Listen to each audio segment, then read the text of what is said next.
مرکز علم کی کلاس کا آج چوتھا لیکچر انشاءاللہ آج ہم سٹڈی کریں گے، اور اس چوتھے لیکچر میں ہم تجوید کے اندر مخرج کے بیان کو سٹڈی کریں گے کہ مخرج کسے کہتے ہیں۔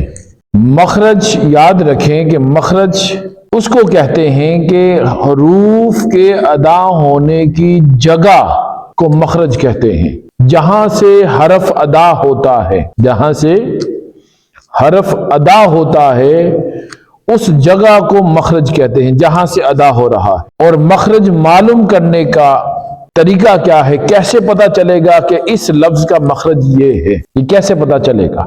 اس کا بڑا آسان سا طریقہ میں آپ کو آپ کے سامنے ڈسپلے کرتا ہوں، بتانے کی کوشش کرتا ہوں تاکہ آپ آسانی سے ہر لفظ کا مخرج معلوم کرنے میں آپ کو آسانی ہو۔ دیکھیے کہ اگر کسی بھی لفظ کا، کسی بھی حرف کا اگر آپ نے مخرج معلوم کرنا ہے کہ اس کا لفظ کا مخرج کون سا ہے، کس جگہ سے یہ لفظ ادا ہوتا ہے۔ اگر آپ نے با ہے تو آپ نے با کا مخرج تلاش کرنا ہے کہ یہ با کہاں سے ادا ہوتا ہے، کس جگہ سے ادا ہوتا ہے، تو آپ نے با کے اوپر جزم لگانی ہے۔ جزم دال کی طرح چھوٹی سی جو ہوتی ہے، جزم جب وہ لگائیں گے تو با ساکن ہو جائے گا۔ با کیا ہو جائے گا؟ ساکن ہوگا۔ تو اس با سے پہلے الف لکھیں اور الف کے اوپر زبر ڈالیں، الف کے اوپر زبر ڈالیں تو وہ بن جائے گا حمزہ۔ حمزہ زبر با اب اس کو اگر پڑھیں تو با کا مخرج ہمیں مل جائے گا کہ حمزہ زبر با اب، یعنی دونوں ہونٹوں کو ملایا تو با ادا ہوتا ہے، یہ با کا مخرج ہے۔ اور با کہاں سے ادا ہوتا ہے، اس کا مخرج کیا ہے؟ دونوں ہونٹوں کو ملانے سے با کا مخرج یہ ہے، دونوں ہونٹوں کو ملانا، اور دونوں ہونٹوں کو ملائیں گے تو با نکلے گا۔ اسی طرح آپ تا کا بھی اگر نکالنا چاہیں اور با کا تا کا بھی مخرج معلوم کرنا چاہیں تو اس کا بھی طریقہ یہی ہے کہ تا لکھیں اور تا کے اوپر جزم ڈالیں، تا ساکن ہو جائے گی، اور اس سے پہلے الف کے اوپر جب زبر ڈالیں گے تو وہ کیا بن جائے گی؟ حمزہ۔ حمزہ زبر تا یعنی دونوں دانتوں کو ملائیں تو تا ادا ہوتا ہے، تا کا مخرج معلوم ہو جاتا ہے۔ اس آسان ترین طریقہ ہے۔ اسی طرح آپ الف سے لے کر یا تک جتنے حروف ہیں ان کے مخرج آپ آسانی کے ساتھ خود گھر بیٹھ کر ان کے تلاش کر سکتے ہیں اور معلوم کر سکتے ہیں۔ صرف آپ نے اس حرف کو ساکن کرنا ہے اور اس سے پہلے الف کے اوپر زبر لگا کے آپ نے اس کو جب ملا کر پڑھیں گے تو آپ کو پتہ چل جائے گا کہ یہ لفظ کا مخرج کیا ہے، یہ کہاں سے ادا ہو رہا۔ یہ تھے مخرج کا بیان۔ آگے ہم آج پڑھیں گے فقہ۔ کیا پڑھیں گے؟ فقہ۔ اور فقہ کے اندر آج ہم غسل کا بیان پڑھیں گے۔ غسل سے مراد کیا ہے؟ یاد رکھیں کہ غسل سے مراد یہ ہے کہ شریعت کی روح سے یا شریعت کے مطابق یا شریعت کی زبان میں غسل سے مراد یہ ہے کہ پاک صاف پانی کے ذریعے سارے جسم کو ایک خاص طریقے سے صاف ستھرا کیا جائے، جسم پر بدن پر بہایا جائے خاص طریقے کے ساتھ، اس کو غسل کہتے ہیں۔ میں دوبارہ ریپیٹ کرتا ہوں کہ اگر کوئی آپ سے پوچھ لے کہ غسل سے مراد کیا ہے، کہ شریعت کے اعتبار سے، شریعت کی روح سے، شریعت کے مطابق غسل سے مراد یہ ہے کہ پاک صاف پانی کا سارے بدن پر ایک خاص طریقے کے ساتھ بہانا، اس کو غسل کہتے ہیں۔ قرآن مجید میں اللہ رب العزت نے سورہ المائدہ کی آیت نمبر 6 میں غسل کرنے کا حکم دیا ہے۔ اللہ رب العزت نے فرمایا وَإِن كُنتُمْ جُنُبًا فَطَّهِّرُوا، اور اگر تم حالت جنابت میں ہو تو نہا کر پاک اور صاف ہو جایا کرو۔ یہ قرآنی حکم ہے۔ غسل کے فرض کتنے ہیں؟ غسل کے یاد رکھے 3 فرض ہیں۔ کتنے فرض ہیں؟ 3 فرض ہیں غسل کے۔ پہلا فرض کلی کرنا، دوسرا فرض ناک میں پانی ڈالنا، اور تیسرا فرض سارے جسم پر پانی اچھی طرح بہانا۔ یہ 3 فرض ہیں۔ پہلا فرض کیا ہے؟ پہلا فرض یہ ہے کہ کلی کرنا، غرارہ کرنا، اور دوسرا فرض کیا ہے؟ کہ ناک میں پانی ڈالنا نرم ہڈی تک، اور تیسرا فرض یہ ہے کہ سارے جسم پر، سارے بدن پر اچھی طرح پانی بہانا تاکہ کوئی جگہ خشک نہ رہے جسم کی باقی۔ اسی طرح غسل کن صورتوں میں فرض ہوتا ہے، کون سی ایسی چیزیں ہیں کہ جن کی وجہ سے غسل فرض انسان پر ہو جاتا ہے، اور 5 صورتیں ایسی ہیں کہ 5 صورتوں میں انسان پر غسل فرض ہو جاتا ہے۔ پہلی، اس کو ذرا توجہ کے ساتھ سماعت کیجئے گا، یہ ساری چیزیں سمجھنا بہت ضروری ہے۔ اگر ان کو گہرائی اور غور و فکر کے ساتھ اور توجہ کے ساتھ نہیں سمجھیں گے تو ہمیں غسل اور طہارت کے متعلق بہت سارے ابہامات ہمارے اندر پیدا ہو جائیں۔ لہٰذا یہ بنیادی اور چھوٹی چھوٹی چیزوں کو سمجھنا ضروری ہے۔ وہ 5 صورتیں کون سی ہیں جن کی وجہ سے غسل فرض ہوتا ہے انسان پر، چاہے مرد ہو چاہے عورت ہو، دونوں کے لیے، یہ بالغ کے لیے۔ یاد رکھیں کہ پہلی صورت منی کا شہوت سے نکلنا۔ میں اگلے تھوڑا آگے چل کے میں آپ کو بتاؤں گا کہ منی کیا ہوتی ہے، پھر اس میں ایک لفظ موزی ہوتا ہے جو استعمال کیا جاتا ہے، پھر ودی ہوتا ہے، میں آگے جا کے بتاتا ہوں۔ پہلے آپ یہ سمجھ لیں کہ غسل فرض ہونے کے لیے یہ 5 چیزیں، یہ 5 چیزوں کے ذریعے یہ 5 چیزیں ہو جائیں تو ان صورتوں میں انسان پر غسل فرض ہو جاتا ہے۔ پہلی کیا؟ منی کا شہوت سے نکلنا، پیشاب والے حصے سے شہوت سے نکلنا۔ دوسرا، بندہ سویا ہوا ہے، سوتے میں احتلام ہو گیا، احتلام ہو جانے سے بھی بندے پر غسل فرض ہو جاتا ہے۔ تیسرا، مرد عورت کا ہم بستری کرنا، چاہے منی نکلے یا نہ نکلے، منی نکلے یا نہ نکلے، مرد اور عورت کا ہم بستری کرنا، اجماع کرنا، تو اس صورت میں انسان پر غسل فرض ہو جاتا ہے۔ پھر چوتھا، عورت کا حیض سے فارغ ہونا۔ حیض سے مراد ہوتا ہے کہ عورت کے 1 ماہ کے اندر مخصوص 5، 3، 4، 10 ایام آتے ہیں کہ جس میں اس پر نماز پڑھنا، قرآن کو ہاتھ لگانا یہ معاف ہو جاتا ہے، وہ نہیں پڑھ سکتی اس حالت میں کہ اس کے جسم سے خون نکلتا ہے، گندا خون نکلتا ہے، مخصوص ایام ہوتے ہیں۔ تو ان حیض، جب عورت حیض سے فارغ ہو، وہ خون نکلنا گندا بند ہو جائے تو تب اس پر غسل فرض ہو جاتا ہے کہ وہ غسل کرے۔ اور 5واں کیا ہے؟ نفاس ختم ہونا، یعنی جب عورت کی ڈلیوری ہوتی ہے، بچہ پیدا ہوتا ہے تو بچے کی پیدائش کے بعد پھر تھوڑا تھوڑا گندا خون جسم سے نکلتا رہتا ہے، خارج ہوتا رہتا ہے، یہ 30-40 دن تک، جس کو ہم عام زبان میں، اپنی زبان میں چھلا کہتے ہیں کہ عورت نے اب چھلا نہانا ہے، یعنی 40 دن تک وہ خون کے قطرے یا خون نکلتا رہتا ہے۔ تو جب وہ نکلنا بند ہو جائے تو اس کے بعد عورت کا غسل کرنا فرض ہے، عورت پر غسل فرض ہو جاتا ہے۔ یہ 5 صورتیں ہیں جن صورتوں میں غسل انسان پر فرض ہو جاتا ہے، چاہے مرد ہو چاہے عورت ہو۔ آگے اب تھوڑی سی اور وضاحت میں کھول کے آپ کے سامنے رکھتا ہوں کہ ایک لفظ استعمال کیا جاتا ہے منی، دوسرا لفظ استعمال کیا جاتا ہے موزی، تیسرا لفظ استعمال کیا جاتا ہے وودی۔ ان تینوں میں فرق کیا ہے؟ ان تینوں میں فرق کیا ہے؟ یاد رکھیں، اب منی وہ گاڑھا مادہ ہوتا ہے، وائٹ کلر کا گاڑھا گنا مادہ ہوتا ہے جو پیشاب والی جگہ سے اچھل کر شہوت کی وجہ سے لذت کے ساتھ انسان کے جسم سے پیشاب والی جگہ سے خارج ہو، تیزی کے ساتھ اچھل کر باہر آئے، تو اس کے بعد انسان کی شہوت ختم ہو جاتی ہے۔ اور جب شہوت ختم ہو جاتی ہے، چاہے وہ اس نے اجماع کیا ہو اس وقت نکلا یا اجماع نہیں کیا، تو کسی اور حالت میں وہ مادہ، گاڑھا مادہ یعنی وہ منی اچھل کر شہوت کی وجہ سے یا لذت کی وجہ سے باہر نکل آئی تو انسان پر غسل فرض ہو جاتا ہے۔ تو اس کا حکم یہی ہے کہ جب شہوت کے ساتھ منی خارج ہو تو غسل کرنا واجب ہے اس انسان پر۔ اب اسی طرح دوسرا جو لفظ یوز ہوتا ہے وہ ہے موزی۔ کیا ہے؟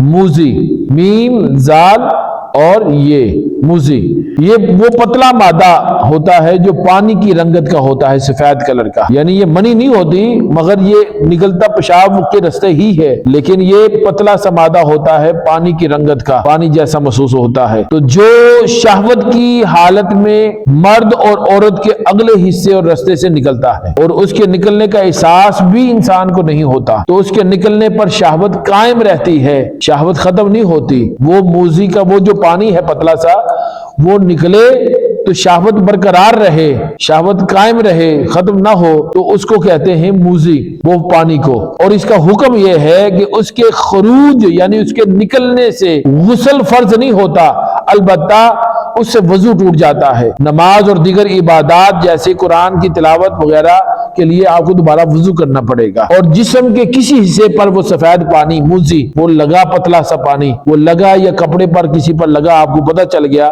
تو آپ اس کو پاک اور صاف کر لیں، پھر وضو کر کے آپ نماز ادا کر سکتے ہیں۔ تیسرا لفظ یوز ہوتا ہے وودی، واو دال یہ وودی، یہ سفید رنگ کا پانی ہوتا ہے جو پیشاب کی طرح نکلتا ہے، اور اس کا حکم یہ ہے یعنی پیشاب انسان کر لیتا ہے نا تو اس کے بعد یہ قطرے نکلتے ہیں وائٹ کلر کے، سفید کلر کے پانی کی طرح، تو اس کا حکم یہ ہے کہ اس کے خروج سے یعنی کہ یہ جب نکلتا ہے پیشاب کے بعد تو اس کی وجہ سے غسل فرض نہیں ہوتا بلکہ وضو ٹوٹ جاتا ہے، دوبارہ وضو کرنا پڑتا ہے۔ یعنی انسان سویا ہوا تھا اور سو کر اٹھا اور کپڑوں پر کچھ نشان لگے ہوئے تھے تو اس کو پتہ چل جائے، یقین ہو جائے کہ یہ منی نہیں ہے، یہ منی نہیں ہے، یہ وودی یا موزی ہے، تو آپ اس کو دھو لیں، اس کو پاک کر لیں اور وضو کر کے آپ اپنی نماز، تلاوت قرآن ادا کر سکتے، دیگر عبادات کر سکتے۔ اگر یقین ہو جائے کہ یہ منی یعنی وہ گاڑھا مادہ نہیں ہے تو بعد میں آپ اگر یقین ہو جائے کہ یہ موزی یا وودی ہے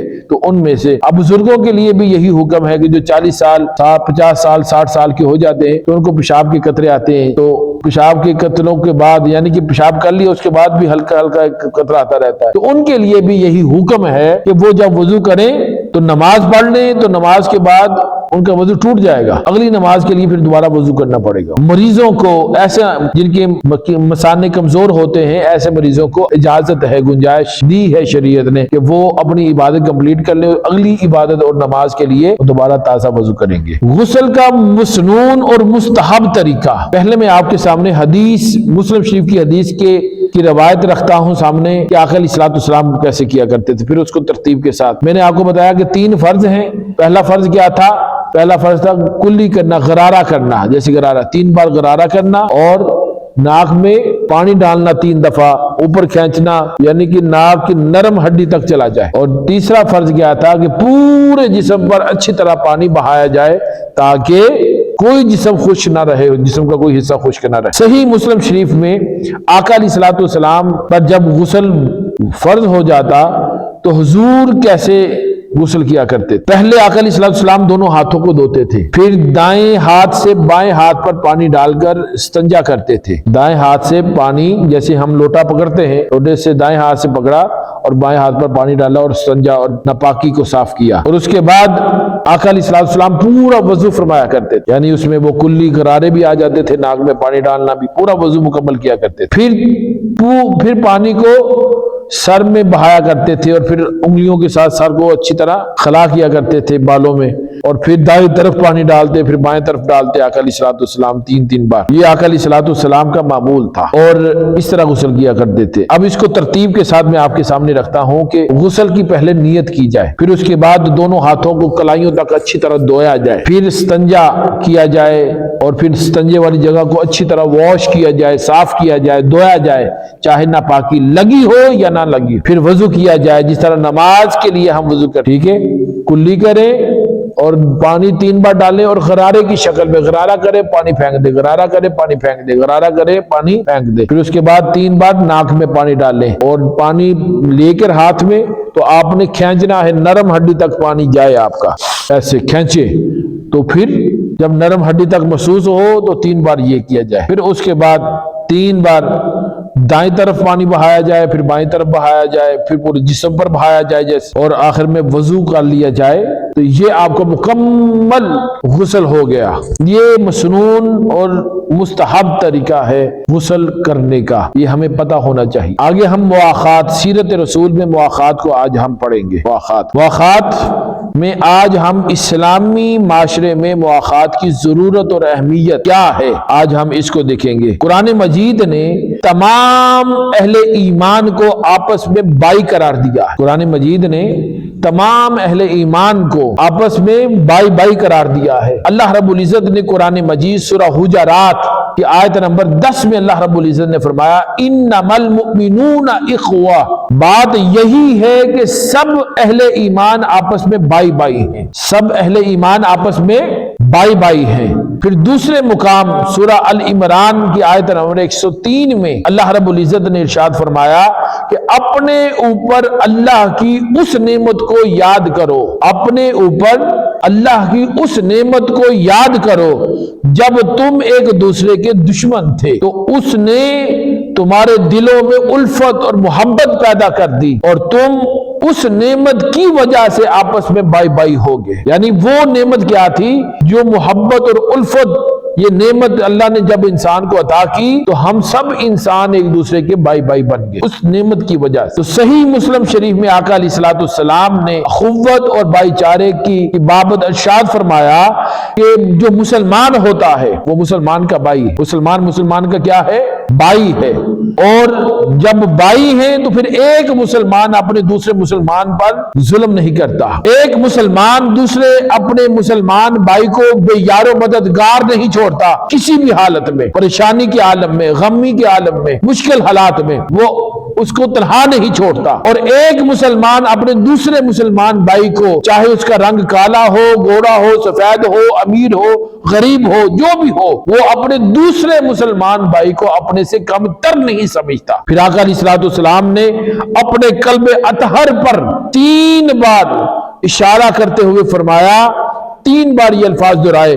حضور نے فرمایا تقویٰ کی جگہ یہ ہے، لوگوں تقویٰ کی جگہ یہ ہے، تقویٰ کی جگہ یہ۔ پھر حضور نے فرمایا کسی شخص کے برا ہونے کے لیے صرف یہی کافی ہے، کسی شخص کے برا ہونے کے لیے صرف یہی کافی ہے کہ وہ شخص اپنے دوسرے مسلمان بھائی کو اپنے سے کم تر سمجھتا ہے، حقیر جانتا ہے۔ حضور نے فرمایا کہ جو اپنے سامنے والے مسلمان بھائی کو اپنے سے کم تر جانے، حقیر جانے، حضور نے فرمایا کہ وہ سب سے برا انسان ہے۔ اور ہر مسلمان پر دوسرے مسلمان کا خون، مال اور عزت حضور نے فرمایا حرام ہے۔ آقا علیہ الصلوۃ والسلام نے کیا فرمایا کہ ہر مسلمان پر دوسرے مسلمان کا خون حرام ہے، ناجائز قتل نہیں کر سکتا، اس کا مال ہڑپ نہیں کر سکتا، یہ حرام ہے، اس کی عزت کو اچھال نہیں سکتا، اس کی عزت کو لوگوں کے سامنے پامال نہیں کر سکتا، اس کی عزت کو داغدار نہیں کر سکتا۔ حضور نے فرمایا یہ حرام ہے ایک مسلمان کے لیے کہ وہ اپنے دوسرے مسلمان بھائی کا خون،